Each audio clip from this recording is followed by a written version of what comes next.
As the mystery of Malaysia Airlines Flight 370, the Boeing 777 bound for Beijing that vanished seemingly without a trace, approaches the 2-week mark, the talking heads of the corporate news networks are becoming increasingly desperate to fill the 24/7 news cycle with meaningless speculation and blather. In their desperation, they have even turned to speculation on a subject long shunned as outlandish conspiracy theory by these very same networks: the possibility of remote control hijackings of commercial passenger jets. The latest series of flight could have fallen victim to the world's first cyber hijack. In an interview with the UK's Sunday Express, Dr. Sally Leversley, a former Home Office scientific advisor, said she believed malicious codes triggered by a mobile phone or a USB stick could have been able to override the aircraft's security system. This could then change the plane's speed, altitude and direction by sending radio signals to its flight management system. In April last year, Hugo Tesso, a security consultant, described how aircraft hacking was possible during a lecture at a computer hacking conference. The speculation is prompted in part by a report in the Federal Register last November noting that several models of 777, including the 777-200 model used for Flight 370, were susceptible to outside attack. Question mark headlines musing about the possibility of such a cyber hijacking serve to obscure or even deny a very important point. The first such cyber hijackings most likely took place over 12 years ago, on September 11, 2001, using technology that was tested, proven, and available long before that infamous date. Although unmanned aerial vehicles, or UAV, like the Global Hawk, Predator, and Reaper drones used in the US's illegal extrajudicial assassination program are thought of as cutting-edge military hardware, UAVs of various sorts have been used since August 22, 1849, when Austria launched 200 pilotless, bomb-filled balloons on the city of Venice. Development of UAVs continued with radio-controlled drones and pilotless torpedoes developed in World War I, the creation of the U.S. Air Force's pilotless aircraft branch in 1946, the deployment of military UAVs in the Vietnam War, Israel's development of the first drone with real-time surveillance capabilities in the Yom Kippur War, and U.S. use of the technology in Grenada before the birth of the modern era with the extensive deployment of Pioneer drones in the first Gulf War. When it comes to the remote control of civilian aircraft, President Bush stated in late September 2001 that he would devote federal funds to developing new technologies for combating the threat of hijacking, including remote control technology. And we will look at all kinds of technologies to make sure that our airlines are safe, and for example, including technology to enable controllers to take over distressed aircraft and land it by remote control.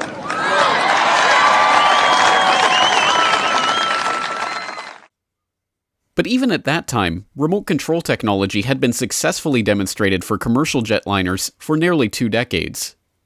This is actual footage of a joint NASA-FAA experiment conducted in 1984 at Edwards Air Force Base, in which a Boeing 720 was remote controlled through multiple takeoffs and landings before being crashed in a controlled impact demonstration. In August of 2001, this technology was further demonstrated by Raytheon, which successfully took off and landed a Boeing 727 6 times at Holloman Air Force Base in New Mexico without a pilot on board.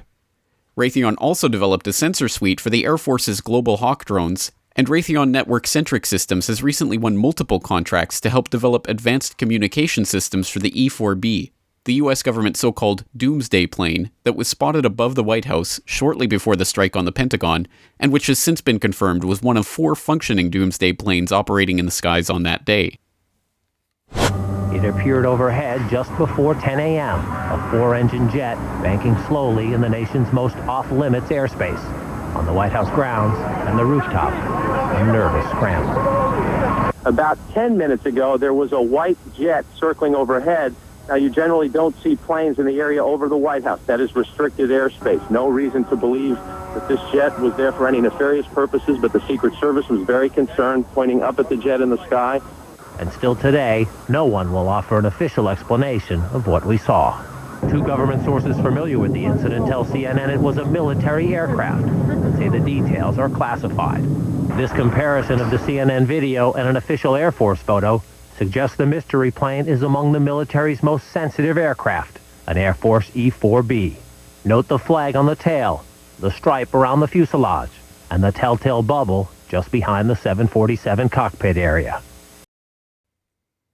Curiously, on 9/11 itself, Raytheon employees with ties to the company's electronic warfare division, including a man described as the company's Dean of Electronic Warfare and multiple senior engineers for electronic systems, were among the listed passengers on each of the 3 planes that hit their targets that day.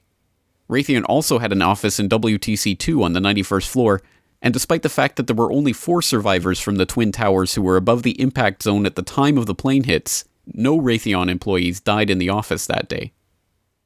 Another curious connection presents itself in Dov Zakheim, the comptroller of the Bush Pentagon and, until taking over his Pentagon role in 2001, CEO of SPC International, a subsidiary of System Planning Corporation, which provides a so-called flight termination system for the U.S. military that the company boasts provides a fully redundant turnkey range safety and test system for remote control and flight termination of airborne test vehicles. As comptroller of the Pentagon, Zakheim was responsible for the trillions of dollars that could not be accounted for in the Pentagon's books at the time of 9/11, and which prompted Secretary of Defense Rumsfeld to declare a war on bureaucracy on September 10, 2001. Pentagon. The day before 9/11, Secretary of Defense Donald Rumsfeld declared war, not on foreign terrorists. The adversary is closer to home.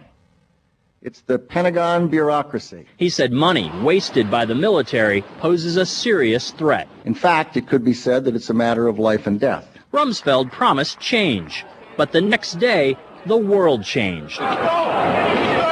And in the rush to fund the war on terrorism, the war on waste seems to have been forgotten. My 03 budget calls for more than $48 billion in new defense spending. More money for the Pentagon when its own auditors admit the military cannot account for 25% of what it already spends. According to some estimates, we cannot track $2.3 trillion in transactions. Flight 77 was supposedly piloted by Hani Hanjour, a flight school dropout who could not handle a Cessna 172, but somehow managed to steer a 757 in an 8,000-foot descending 270-degree corkscrew turn at 500 miles per hour to come exactly level with the ground. Neither experienced pilots nor aviation officials could believe that such a move could be pulled off with such precision at such high speeds by any but the most experienced pilot. Watching the flight on her radar screen, Dulles International Airport air traffic controller later remarked, "The speed, the maneuverability, the way that he turned, we all thought in the radar room, all of us experienced air traffic controllers, that was a military plane."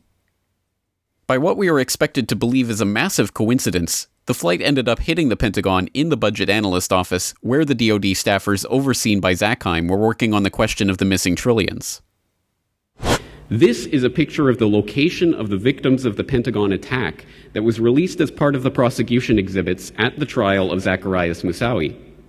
It depicts the offices that were destroyed in the attack, including the office of Resource Services Washington, a team of 65 civilian accountants, bookkeepers, and budget analysts, 34 of whom died on September 11, 2001.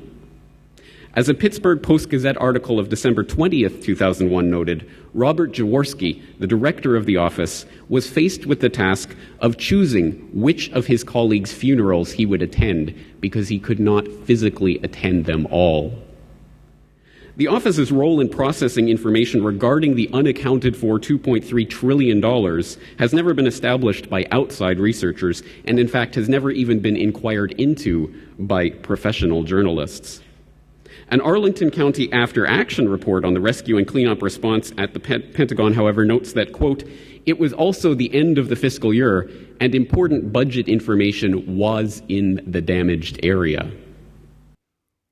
As 9/11 researcher Aidan Monahan told the Corbett Report in 2011, the remote control hypothesis also makes sense of various anomalies in the flight path of United 175 that hit World Trade Center 2. Well, there are many video clips of United Airlines Flight 175 striking World Trade Center Building 2 on September 11. And there was one in particular I noticed when looking around at different clips that captures most of the last 13 seconds of the flight of United 175 as it approached World Trade Center 2. And in fact, it does capture virtually all of the last 8 seconds. And what I noticed during this clip was as the plane approached and the angle of the camera was such that you could actually see the angle of the bank angle of the aircraft with respect to its location, with respect to the building as it was approaching. It just was a very ideal, almost type of shot. And what one can notice is that the plane begins its banked 20-degree turn about 1.5 miles from the building, and without correction would have been able to strike the building from that distance, which is, in my opinion, a rather remarkable feat for an untrained pilot. What it does require is the precise coordination of at least two factors: the selection of a correct bank angle from the given location from where you are making this turn, and also traveling at a rate of 799 feet per second, the initiation of this turn at the precisely correct time. Because the turn that we observe, had it started rather a second sooner even or later than observed, means the plane misses the building by 799 feet necessarily. And in my view, possibly suggested the role of flight control computers or other avionics and autopilot systems, as opposed to the unproven allegation of hijacker pilots in control of these airplanes. As incredible as such a narrative is to the general public, that incredibility stems largely from the media's steadfast refusal to report on the proven technologies to accomplish such a cyber hijacking that have been available for well over a decade. Whether or not Flight 370 was the victim of such an attack, or something different altogether, remains to be seen. But the many pieces of the 9/11 puzzle pointing to the use of remote-controlled technologies to pilot the flights on that fateful day, from Raytheon's test flights of remote-controlled passenger jets, to Zackheim's involvement with a company responsible for remote-control flight termination systems, to the precision of United 175's bank angle and turn start time, to the presence of the E-4B doomsday planes in the skies that morning, provide a compelling counter-narrative to the tabloid press's claim that Flight 370 may be the first example of cyber hijacking. One other piece of that puzzle provides yet further credence to the claim of remote control planes on 9/11. In a story so bizarre that it simply cannot be shoehorned into the official 9/11 story, and thus has been ignored, police officers stopped a strange van near their temporary command post next to the still smoldering Twin Towers while the chaos unfolded on the morning of 9/11. According to the official report of the Minetta Transportation Institute, there were continuing moments of alarm.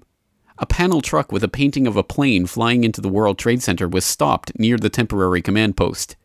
It proved to be rented to a group of ethnic Middle Eastern people who did not speak English. Fearing that it might be a truck bomb, the NYPD immediately evacuated the area, called out the bomb squad, and detained the occupants until a thorough search was made. The vehicle was found to be an innocent delivery truck. The plane got explosives on King and 6th Avenue. King on 6th Avenue, you say? We need the bomb squad. One of those remote control planes filled with explosives. Five the message about the remote control plane. Jason Torres on the air. So clear the air for the message about the plane.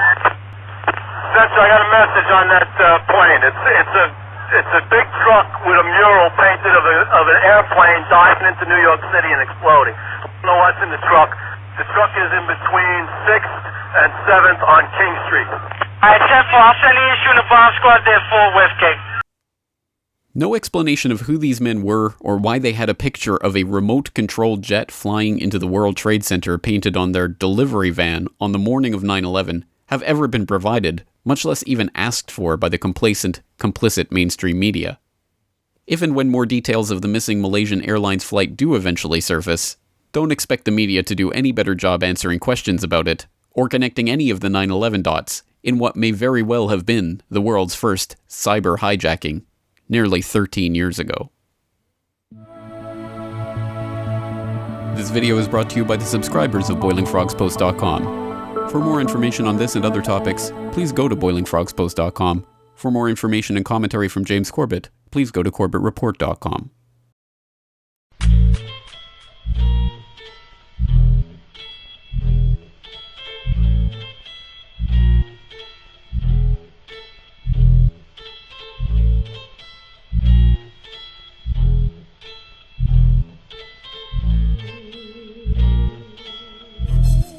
Greetings world.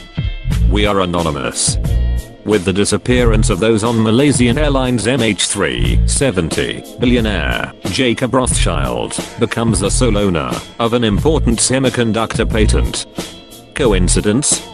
I think not. The mystery surrounding Malaysian airliner MH370 continues to grow with each passing day, and Mr. Rothschild is smack dab in the middle. Illuminati member Rothschild is believed to have exploited the airliner to gain full patent rights of an incredible KL03 microchip. The US technological company, Freescale Semiconductor, who shared its rights with Rothschild, had 20 senior members on board, who had just launched a new electronic warfare gadget for military radar systems the day before the plane went missing. The semiconductor company develops microprocessors, sensors, and other technology, including standalone semiconductors, that perform dedicated computing functions. But the questions that arise are, why were there so many Freescale employees traveling together? What were their jobs? Their mission? And did the employees carry valuable cargo? With all the power our elite carry, why couldn't they track down the missing plane? Of the 239 people aboard flight MH370, most of them were engineers working to make the company's chip facilities in Tianjin, China, and Kuala Lumpur more efficient. These were people with a lot of experience and technical background, and they were very important people, Hawes said. It is definitely a loss for the company. Mitch Hawes, Vice President of Global Communications and Investors Relations. According to the Freescale's website, operations for the company began in 1972 and covered an 8-hectare site that tests and manufactures microprocessors, digital signal processors, and integrated radio frequency circuits. Furthermore, it owns Freescale RF, which is involved in making solutions for aerospace and defense, including battlefield communications, avionics, HF radar, band L&S, missile guidance, electronic warfare, and identification IFF. But here's where it gets even more interesting. The Freescale's shareholders include the Carlyle Group, whose past advisors have included ex-US President George Bush Sr. and former British Prime Minister John Major. Some of the company's previous clients include the construction firm owned by the family of Osama bin Laden, the Saudi bin Laden Group. What makes this claim stand out above all the other theories is the fact that so many highly qualified staff members were on board, and if the airliner crashed into the Indian Ocean, as recently reported, then this would validate the claim all the more. Considering the large passenger jet had flown undetected for 6 hours, the elites had to be involved, because they are the only ones who can accomplish such a task. According to World Truth TV, avoiding radar via cloaking technology has long been one of the objectives of the defense industry, and Freescale has been active developing chips for military radar. On its website, the company says its radio frequency products meet the requirements for applications in avionics, radar, communications, missile guidance, electronic warfare, and identification, friend or foe. The company announced that it was creating a team of specialists dedicated to producing radio frequency power products for the defense industry. They also announced it was releasing 11 of these new gadgets for use in high frequency, VHF, and low band UHF radar and radio communications. The company, Freescale, did not respond to questions from Express Online, including whether any of its missing employees had been working on the defense products. It neither provided any responses to the latest bizarre conspiracy theory being widely published on the comments sections of newspaper websites and other internet forums. Some comments read, "Have you pieced together the puzzle of missing Flight 370 to Beijing, China? If not, here are your missing pieces." 4 days after the flight MH370 disappearance, semiconductor patent was approved by the US Patent Office. Patent is divided in parts of 20% between 5 starters. One of the owners is the company itself, Freescale Semiconductor, Austin, Texas, USA, and the other 4 Chinese employees of the company, Pidan Wang, Zijin Cheng, and Liang Zijing, all the Suzhou City. And they all were passengers of Malaysia Airlines plane that disappeared on March 8th, according to Eternity. It adds, here is your motive for the missing Beijing plane. As all 4 Chinese members of the patent were passengers on the missing plane.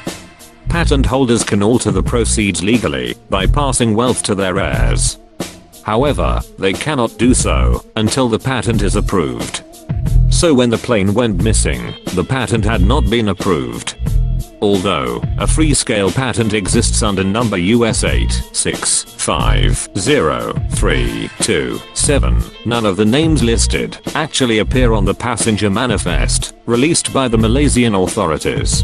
If the patent holder dies, the other owners share equally in dividends from the deceased. If 4 of the 5 patentees die, then the patentee left alive gets 100% of the patent. That remaining patent holder is the company Freescale Semiconductor. Who owns Freescale Semiconductor? The answer is Jacob Rothschild. British billionaire owns the company Blackstone, which in turn owns the company Freescale Semiconductors. Several speculations on the internet now are paying attention to this circumstance. The Rothschilds are a dynasty of financiers and international bankers of German Jewish origin. The family is from the 19th century, one of the most influential families of bankers and financiers of Europe. Is this just another coincidence? I don't think so. Rothschild is hiding evidence to gain the rights to this semiconductor. He wants power, and he wants his money. It may have taken 239 deaths to do it, but to him, that is just part of population control. In the end, he gets his money, his fame, and his power. All while the world remains silent. Or so they thought. Time to expose this fraud for who he really is. We are anonymous. We are legion. We do not forgive. We do not forget. To all Rothschild's bloodline. We will be hunting all of you. Expect that.